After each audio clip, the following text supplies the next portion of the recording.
Ladies and gentlemen, we're here today for a very special inquest. This inquest is a long time in coming. Sometimes legal processes can be very slow.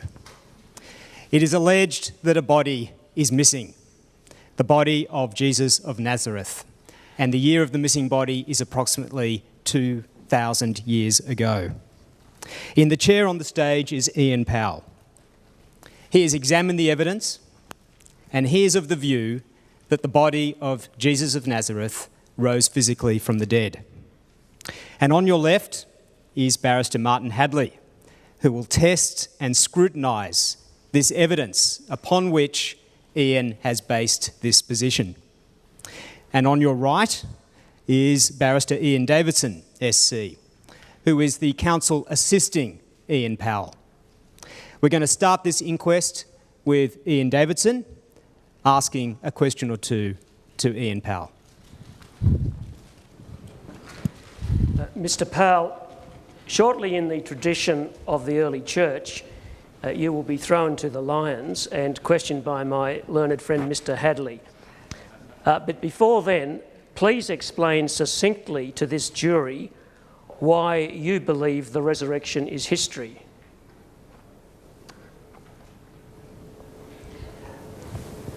It's either history or a hoax.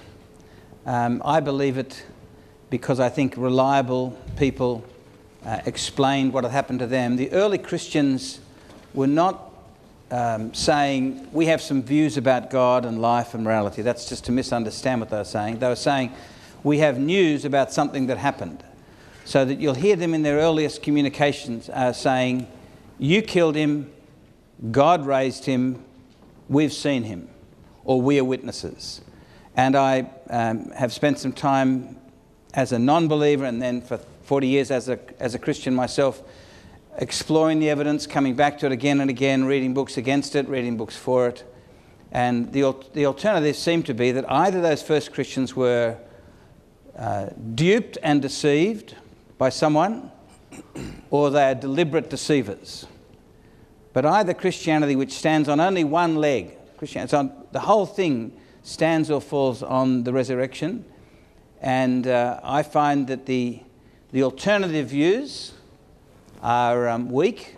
They look good often as a possibility because at a prima facie level, if I may use a legal word that I barely know the meaning of, the resurrection is of course, 2 words, thank you. The resurrection is of course absurd. Everybody knows people don't come back who are really dead. But the first Christians said they saw this once dead man and they were persuaded that he had defeated death. And I am personally persuaded that they are telling the truth rather than lying.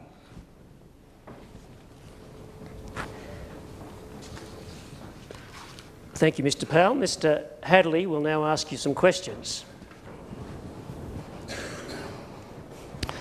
So we are looking into allegations about the death and resurrection of Jesus. And one aspect of that, one part of your story is that the body was placed in a tomb on a Friday afternoon and found missing on a Sunday morning. Absolutely. Now, many aspects of Jesus' life, you'd agree, are more a matter of consensus than certainty. For example, some of the dates. Taking, for example, the year he was born, would you agree the consensus is probably more likely 4 BC than year 1? Yes, he was born BC. But it's too inconvenient to change all the dates, so we're going to stick with the 1812 overture rather than the 1816 overture. And that's a good idea. 1984 is still 1984 and not 1988, etc. Yeah. Similarly, the year Jesus died, many experts opt for 33 AD, but you'd agree there are other possibilities that are seriously considered? Absolutely. At least 2 other good contenders. However, your story entails more certainty about the time of the year when these events occurred. That's true, isn't it? It's generally agreed to be around a Passover weekend, if I can use that expression. Well, that's what both the hostile rabbinic sources say in the Talmud and the Christians say, that it was around Passover. So the basic story is that the body was placed in the tomb on a Friday afternoon and found missing on a Sunday morning. And we're talking about an above-ground tomb, aren't we, with a circular stone door that rolled open and shut like a big wheel. Yes, on a downhill ramp, so it was harder to open than it was to shut. Now the Gospels refer to the discovery of the empty tomb. Yes. And the earliest Gospel was written by Mark. That's the general consensus, isn't it? Yeah, and we're not sure on the dating of the four Gospels, the four earliest Gospels, but at the moment the consensus is Mark, but in 20 years' time it may go back to one of the other ones. So. I've started with him because that seems to be the consensus that he put the first version down in writing. And Mark became, if we just look at Mark for a second, he became a follower of Jesus a few years after his death, didn't he? Well, there's a very good chance that Mark is and scholars differ on everything, otherwise they put themselves out of a job in many ways. But the consensus seems to be that when the young man who runs away naked on the night of Jesus' arrest, that was probably Mark of Jerusalem. So I think Mark was probably a follower of Jesus earlier. But a consensus for some time, and certainly one that I believe, is that Mark wrote as Peter's secretary. So that you've really got Peter's recollections. And one of the interesting things, I think, is that rather than the Christians slapping the big name on it, they slapped the lowly name of Mark on it, because they thought he was the guy who actually wrote it. Do you think there's any reason why Mark didn't mention his personal involvement in this bizarre story? Of being the naked streaker? Well, I think that John's Gospel, which I'm absolutely persuaded is by an eyewitness, also barely mentions himself. It is possible to write good testimony without constantly pointing to me. Well, if we start with Mark's general sequence, he talks about death by crucifixion mid-afternoon. Mm-hmm. The body was taken down. It wasn't buried in a cemetery for prisoners or something like that. It was held by the Romans, and a friend of the deceased, a fellow called Joseph, not Jesus' dad, but another Joseph, approached Pilate and asked for the body. Yep. And Pilate allowed the body to be given to this man, Joseph, and then the body was wrapped in linen, was put straight into a tomb that this Joseph owned. And Mark refers to he doing it, but we can assume he had assistants. And John mentions one by name. Nicodemus, yes. Yeah. But to carry a body and to roll this door would take... So let's assume there were a few people. And servants were cheap. And then the door was rolled shut. Now, continuing with Mark's narrative, he then tells us that 3 ladies went to visit the tomb on the Sunday morning, and they were wondering how they would open up this door. But they found it already open. That's what Mark says, doesn't he? The door was open for them, yeah. That's chapter 16, verse 4. And inside there is no body of Jesus, but there is a man dressed in white. And he tells them that Jesus has risen. Yeah. So the ladies have discovered the door open and the body gone, and there's a man inside. And I'd suggest that there's nothing very supernatural about that so far. No, that can mean all sorts of things. And then people say, well, it's significant that the body had been wrapped in a linen cloth, and such a cloth was still in the tomb. Yes, I think it is significant. Firstly, we're not sure whether that cloth was the same cloth that had been around Jesus. The Bible doesn't give us any basis for knowing that, or it may be another cloth. Could have been. Someone could have taken a second linen cloth in there for whatever reason. I guess so. And you'd also agree that any self-respecting tomb robber would know how to unwrap the cloth from a body if they wanted to investigate it for artefacts or something like that. Yes. So continuing with Mark's story, the tomb's found open, the body's gone. Mark says nothing about the tomb being guarded, and Luke and John don't say anything about the tomb being guarded, but it's a significant part of your story, I assume, that Matthew does say a guard was placed on the tomb. Yes, I mean, the trouble when you've got written reports is if they're honest, they're going to differ. They're going to include one thing and one's going to leave something out. So that's perfectly normal that certain things are left in and left out, as with any honest reporting. And you're right, Matthew's the only guy who mentions that there's a guard, but he also tells us that the guard didn't arrive until Saturday morning. That's right, but it's certainly a significant part of your story that the body disappeared from a guarded tomb rather than an unguarded tomb. Well, disappearing from any tomb is odd, but the fact that it's guarded makes it more difficult to believe that the Christians stole it and then made up the lie. And you're right that Matthew does explain how the guard was organised the following morning. Yeah. So even on Matthew's version, the body could have been removed during the first night. Absolutely. I mean, but the interesting thing, I think, if I can say something on that, is the interesting thing, why does Matthew tell us? Why does he weaken his story by telling us that the guard doesn't arrive on Saturday? Frankly, if I was writing the Gospel, I probably wouldn't have mentioned that. And it's part of the thing with the Gospels is that they keep on giving you information that doesn't help their story. But isn't this the line, Mr. Powell, that if they wanted to make it up, they could have made it up better? Absolutely. I would have made up a better story than that. If to some extent they were stuck with the inconvenient facts at the time, Yes. such as the tomb being discovered empty by women, Yes. then they could hardly write a different version. I think you're right. Decades afterwards. I think you're right. I think that they were stuck with the fact this is not an unknown story. So isn't the idea that if they wanted to make it up, they could make it up better? Totally logical. No, because what I'm suggesting to you, Matthew says it happened the next morning. He could have just left that detail out. I'm suggesting one of the things that I find interesting about the Gospels is that they keep putting details in that actually make people go, what? So that the whole thing where Jesus meets people, a couple of people, and they don't recognise him straight off. Or the fact that the disciples keep doubting. I mean, right up to the end, the disciples are going, no. And so I think, yes, they are stuck with the reality, but they let us know it was Saturday morning. Matthew could have just left the time unstated. And just misrepresented by omission that it might have been on the Friday night. Yeah, absolutely. But see, it just shows, I think, the extreme integrity of the writers. So on the version that we do have, it could have gone the first night or later if the guards were careless. Or bought off or anything. Yeah, or if they were incompetent. There's a million possibilities for anything. So just a couple more questions before I hand you over to Mr. Davidson.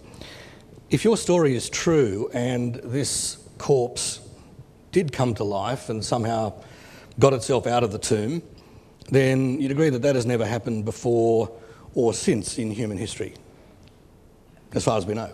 Yeah, in fact, if it was an everyday occurrence, if the world was a magical world where people were forever coming back from the dead, the whole point of Christianity is lost. What Christianity is saying is something really weird happened here. The body disappeared, and then he appeared to people who risked everything and lost everything to spread the story that you killed him, God raised him, we saw him. We'll come to the subsequent appearances later, but dealing just with the aspect of the empty tomb for the moment, you're asserting a unique event in the way the body got out of the tomb. Absolutely. But I suggest to you that it has been known, for example, for human remains to be repositioned from one resting place to another. Mm-hmm. It's been known for guards to fail to do their duty. Absolutely. Through bribery or incompetence. Absolutely. It's been known for tombs to be broken into. Yep. Been known for bodies to be taken. Yep. And I'm not sure of many. Bodies, apart from Victorian horror shows, things get stolen from tombs like treasures and that, not so much the body. And do you agree that we even get stories about people who've apparently been dead for days coming back to life? And I'm probably as sceptical of those as you are. If you do a Google search on humans coming back to life from the dead, you'll get many, many entries. Yes, and how many of those are accurate, I don't know. But I think, and there's been a lot of echo since then. But I think in history, certainly in terms of anyone of any substance in real history that people have bothered to check up, I'm not aware of many. So Moses stays dead, Muhammad stays dead, Buddha stays dead. But you'd agree the other possibilities I mentioned about remains being repositioned or stolen, it's happened many times, hasn't it? Well, I don't know how many times. More than once. Yeah, I'm sure it has. I imagine it has. But it's this particular body at this particular moment of this particular man who'd made certain claims. And then not just the fact that the body's missing. The body missing doesn't make Christianity. So when the body of Jesus goes missing, no one goes, resurrection. It seems that what the first Christian said was, those filthy mongrels who murdered him have now desecrated his grave. And it's only when he starts to appear and be touched by them that they go, oh, that's the disappeared body makes sense now because now he has appeared. So that you're absolutely right that the missing body is only a necessary part of the story. It's not the proof at all. But not sufficient. No, absolutely. Yeah. Thank you. Mr. Davidson. Mr. Powell, just finishing with the necessary but not sufficient condition of the missing body, why did you say it's an inconvenient, or did you agree it's an inconvenient fact that the empty tomb was first seen by the women. Yes, Mr. Hadley brought up that fact that, and I think it really is difficult for us to get the significance of this. And I must say, for me, it took me some years I couldn't work out why historians who drew attention to the women being the primary witnesses, the crowning witnesses, were so significant. Because although I am sexist, like I presume probably most men are, and have been brought up in a sexist culture, the way in which in the ancient world, we've got a number of writings that I won't bore you with quoting, which are quite clear that women cannot bear testimony in court. They are disqualified from bearing witness. And that the early Christians, when they sat down and wrote the accounts, all four of them start off with the women being the key witnesses, is a very substantial fact. And it was an embarrassment for the early Christians. The early Christians were mocked. Celsus, who was a second century critic of Christianity, speaks about the testimony of hysterical women. So yes, it's one of the things that indicates the probable honesty of these accounts. Next and last, so we can get to our second topic, why did you say you're as sceptical as Mr. Hadley that Jesus was resuscitated? Is that what I said? I think I'm sceptical of all sorts of claims about those sorts of things, and my tendency is to think when I hear a story of miracles to go, well, I'd be interested to know more about that. When I was an atheist, if you're an atheist, you have to take the position miracles don't happen, so any explanation is better than that. If you're like 90% of Australians, that you either believe that there is a God or there might be a God, you can then say, well, I'll have a look at the evidence. But I think generally speaking, I'd be sceptical of any claim to something miraculous, especially if it's then attached with a request for money. I'm not entirely sure you answered my question. Sorry, problem with a witness you're assisting. But in terms of scepticism about the claim that Jesus was resuscitated rather than... as against rose from the dead, you mean? Yes, like yes. So why were you expressing scepticism about the resuscitation theory? I had a lecturer at Sydney University who wrote a large book arguing for a resuscitation of Jesus. There have been 3 or 4 attempts. The Passover plot was another one earlier in the 20th century. I think the notion that Jesus didn't die but swooned has been attempted off and on for a few hundred years, and quite a number of atheistic scholars, a guy called Strauss, has written the great mocking of it, that it's not just that Jesus died. It's not a Kerry Packer fell off the horse and was lucky the next ambulance had the zzz thing, where you're only your heart has stopped but your brain is thoroughly alive. But it's Jesus being brutally tortured to death and then dumped in a cave. The words they use in these books when they're trying to argue it is, in the cool of the cave, Jesus resuscitated, as if he had just a bit of heat stroke. But we only know of one man who was ever taken down from the cross alive. It was illegal, but one governor did it once. And of course, having been nailed and whipped, he did what you'd expect him to do, which is to die. So that the likelihood of someone who's been crucified coming back from the dead in the cool of the cave, rather than the warmth of the emergency unit, is ridiculous. We'll move on to the second topic, Mr. Hadley. Your story of the risen Jesus, Mr. Powell, involves Jesus getting out of the tomb and doing things for a few weeks until he ascended into heaven. 40 days, yeah. And Paul wrote about this before the Gospels were written, didn't he? And his famous summary is in 1 Corinthians chapter 15. And you'd agree that this is the source for the people that say that Jesus appeared, quote, of above 500 brethren at once. That's 15 verse 6. Yeah, the Apostle Paul's the only one who mentions that event.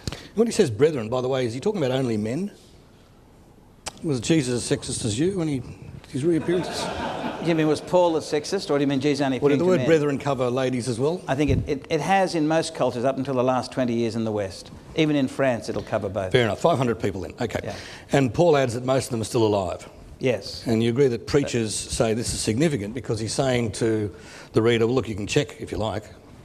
Well, it seems to be that he's saying, having given the list of all these people who he appeared to and then mentions the 500 at one time, some have died though some are alive. It seems that he might be saying if you wanted to. But we don't, that's only a supposition. Why he says that? Presumably because he's saying, well, if you want to check it. But we can't know for certain. So the people that do say that Paul is inviting the reader to check, what they're really telling us is that Paul's saying to them, look, you people in Corinth, if you don't believe me, you can come down to Jerusalem and start asking about these 500 people. That might be what they're saying. It's hearsay, though, isn't hardly it? a practical proposition, is it, Mr. Powell? No, but nothing hangs on it. There's nothing actually in what the gospel writers say that hangs on what some modern day preachers say about a statement from the Apostle Paul. So you're saying that you wouldn't degrade your interpretation of the story with the spin that Paul is saying, come and check? No, but I think that might be what he was intending. Now, Paul, of course, wasn't among these 500 people himself, was he? I wouldn't have thought so, no.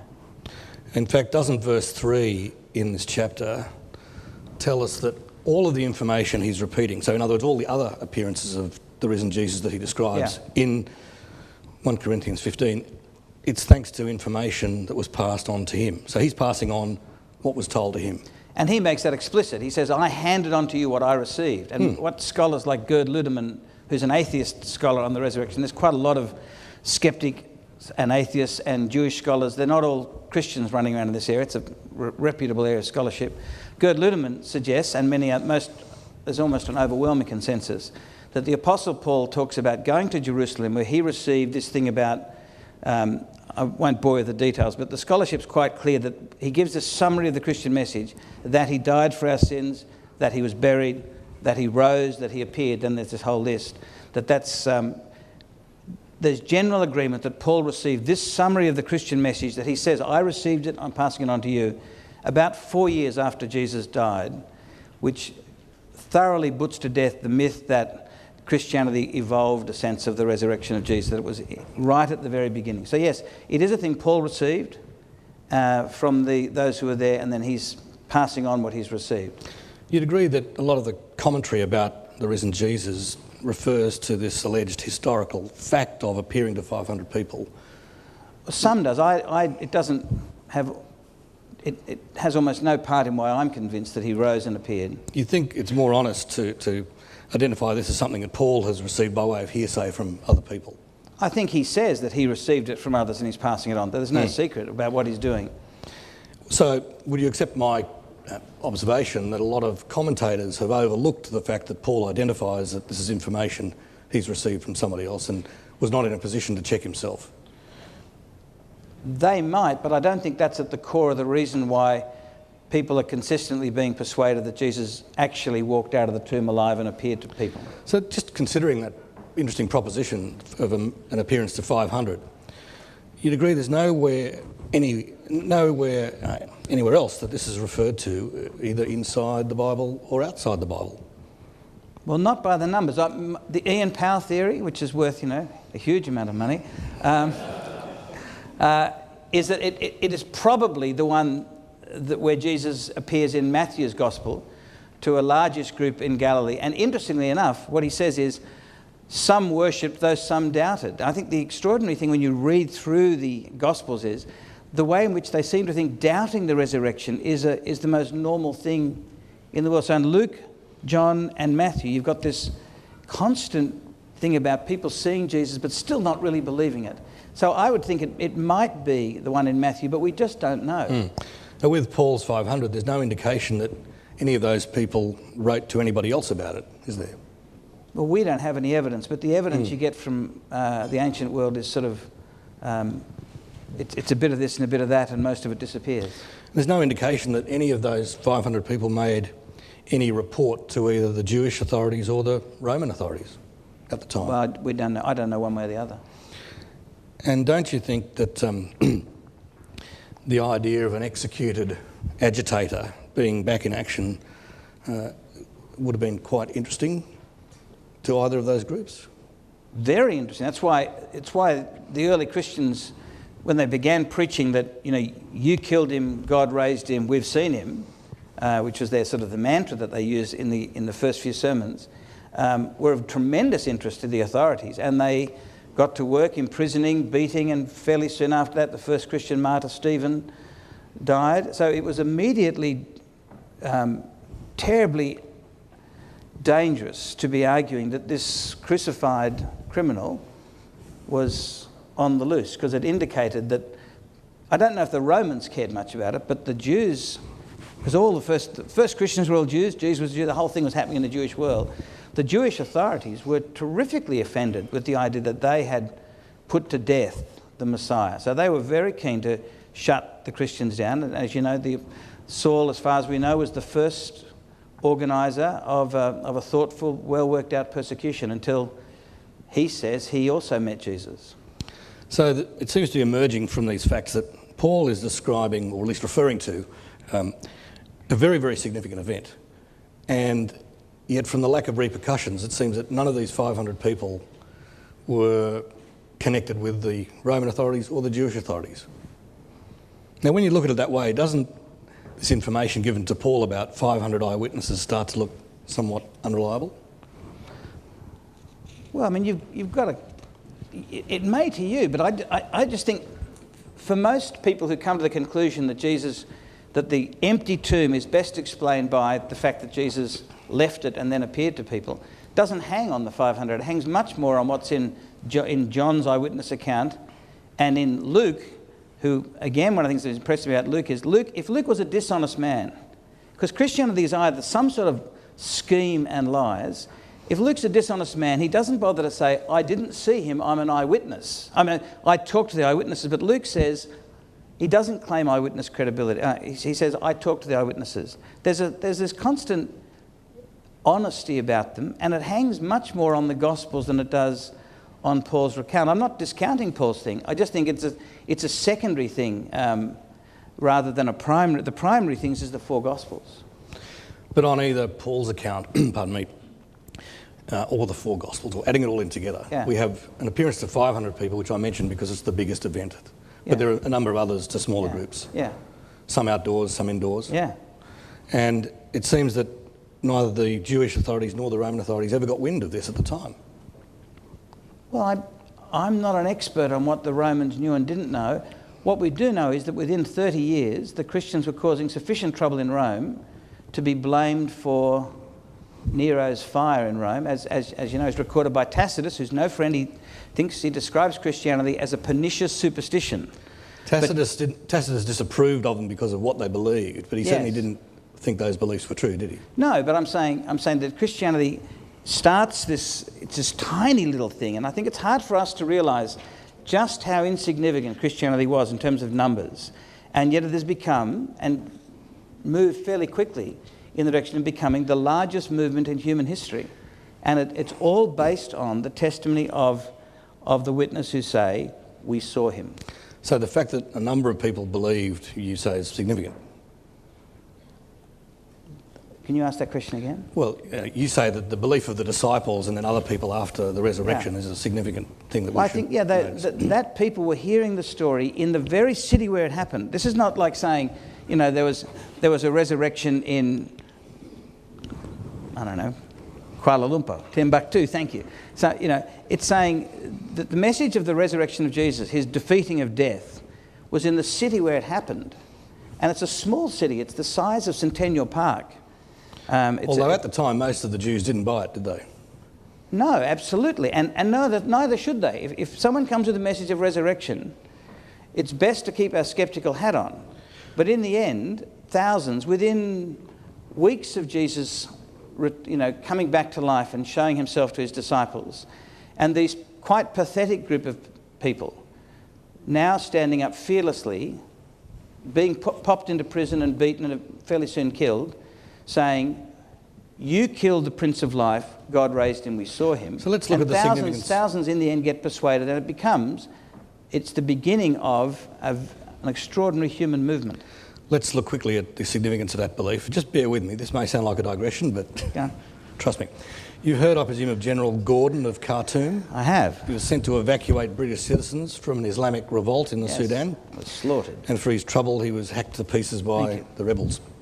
I think it was Charlton Heston. And they were following a person called Muhammad Ahmed, who had proclaimed himself to be a divine Islamic Messiah.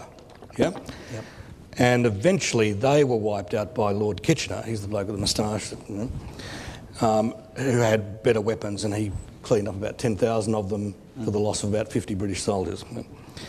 So I presume you share my belief that the Mahdi, as he called himself, was not in fact a divine Islamic figure. I'm not sure how you can be a divine Islamic figure, but I certainly don't share that view, yeah. So isn't this an example, and there are many others in history, that show us something about human nature, namely that being prepared to lay down your life for a belief does not prove the truth of the belief? Absolutely. I don't for a second think that because someone dies for something, it's true. What it does show is it shows that you believe it's true. That's all it shows. And if I can pick up the story you've given, we know of quite a few movements of supposedly divinely inspired leaders around the time of Jesus, before and after, and throughout history. And when do they all come to an end? When the divinely appointed leader is executed by the Romans, who were very good at executing Jews at that time, and anyone who threatened their power. The thing that really is hard for us to realise how peculiar it is, that at the point when Christianity should have been wiped out, like a whole series of other movements in Palestine at that time, it exploded with power.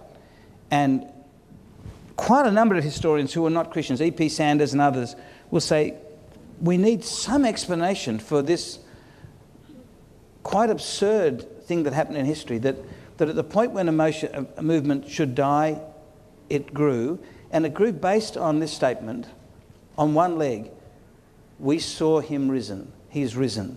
And they weren't saying, therefore we can all relax about death. It wasn't then a statement about life after death. It was a statement about this man. And so I think the case you've given of the Mahdi, etc., is actually quite a good case of why Christianity is so different. That it says, who follows the Mahdi now? Nobody. He's just good for movies and interesting in history. But Mr. Jesus, Davidson, thank you. I'll be brief given our time, so just a couple of topics to touch on. The questions you were asked about the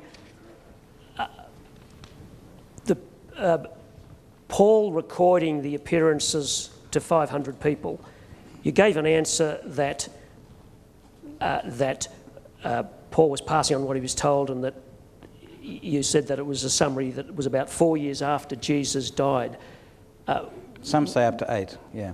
Well, 4 or 8 years after, where did that occur?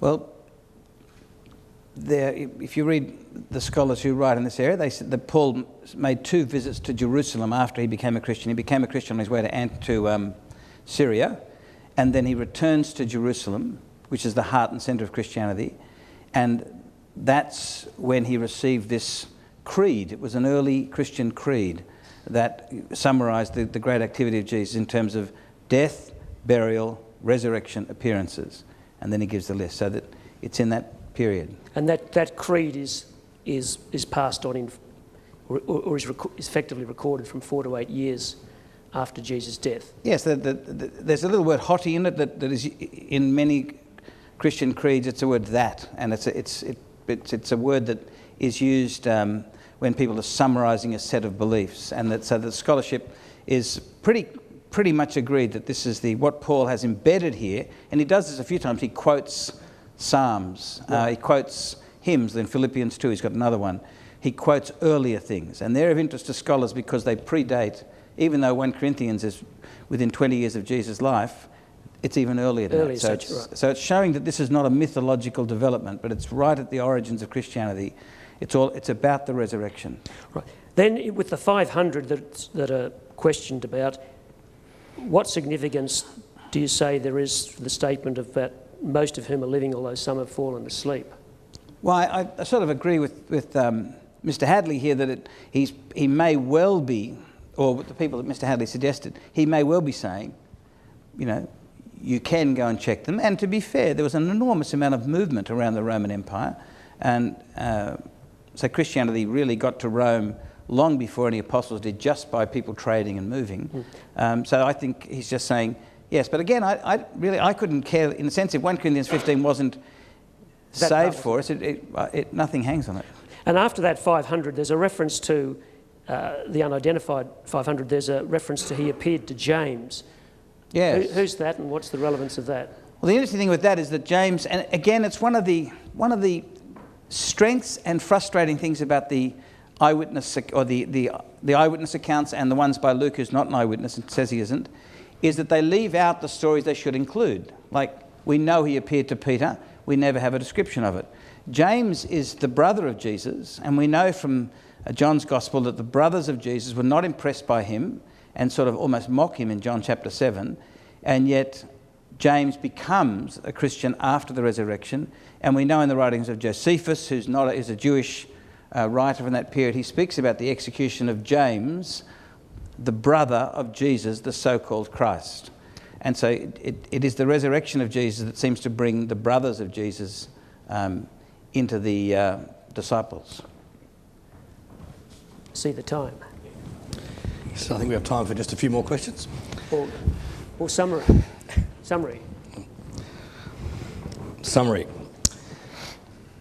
The most significant aspect of what this all amounts to is the effect it's had on humanity.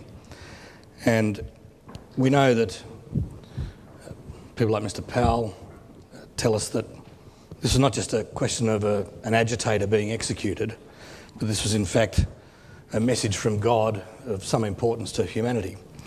So it looks like we don't have time to put these questions to Ian, but I'd just like to ask you people to go away and ponder these issues. Think about the people and how they reacted to Jesus' message, or to these events, the significance of these events at the time. You've heard us discuss how most of the Jews at the time didn't buy it. Think about how long it took evangelists to make any headway in the surrounding non-Jewish countries. Think about the fact that since these events that we've been discussing today, only a minority of the world's population has accepted Christianity, and most of the world's population, at all times up until today, have adopted some other kind of religion. So I'd like you to consider this.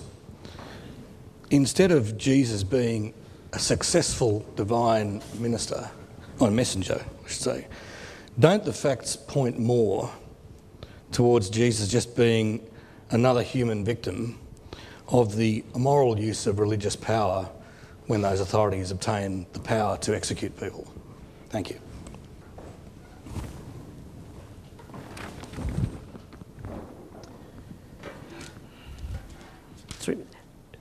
We accept that the claim that God raised Jesus from the dead is sufficiently out of the ordinary for there to be a sceptical examination of that claim. But not to say that resurrections can't happen because God doesn't exist and therefore Jesus can't have been raised from the dead, or to ignore the evidence.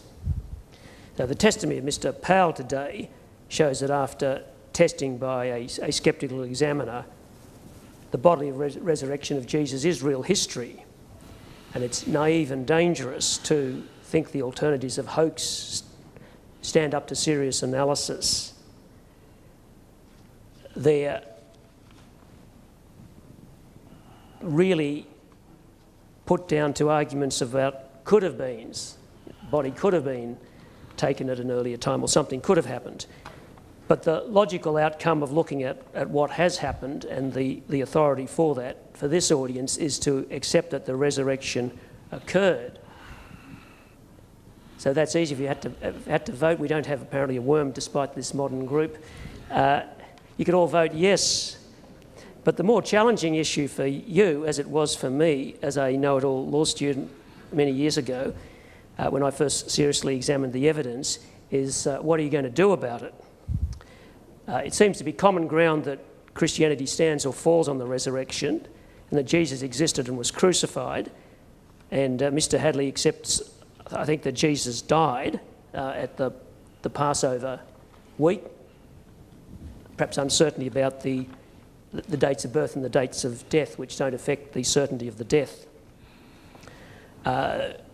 We've got the missing body seems to be accept that the body's gone, and there's some could have been explanations for that necessary but agreed not sufficient condition for the resurrection to be history.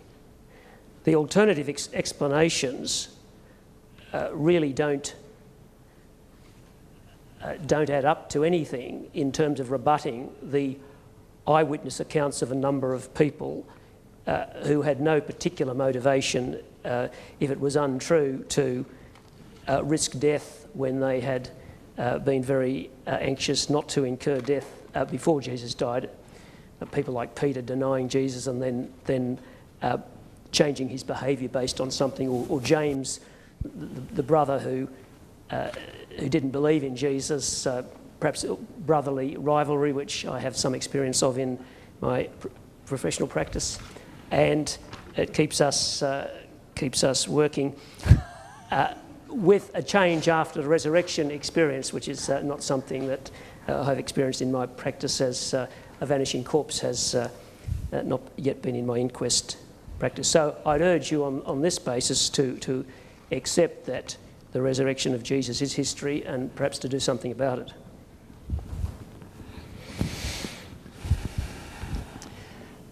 Will you please join me in thanking Ian Powell and our learned barristers.